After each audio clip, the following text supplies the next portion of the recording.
امبارح امسيت انا والسيد الهاجس هاجس نرسم خطوط التماسي واستلمنا الكاس. وافضل وسيله تبناها اللقاء الخامس. 25 جلسه في سلوك الناس. ناس عليهم سلام الله عش تامس. وناس لو يسلموا دار السبب والعاس. فلاسفه عكس ما يحتاج الى عاكس. حس الزرارات وتفرج على تكساس وانسى عربسات كم مسرت واستانس. بين الهيس دي حواسيهم بدون احساس.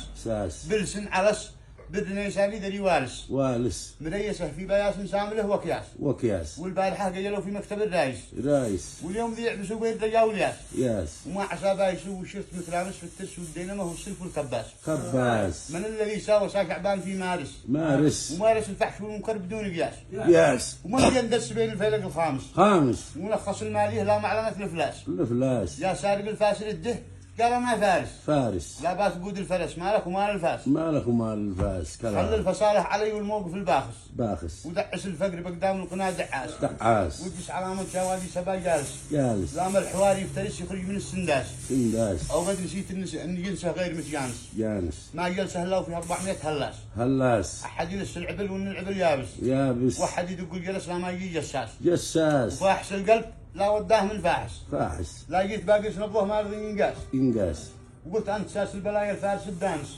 وخصفل عن من الشيطان في الوسواس انسانيه سات يا برد الشتاء القارس دي فقس القاس من تحت الغطاء فقاس كم نسبة الفقر جالس في بلاد انس وكم نسار ملك في دولة العباس ما نامس الله وهو ملبوس بالنامس من كثرة الهلوسة والكذب والدلاس وسلامتك. هذا القصيدة لأحمد مهدي الممسحي.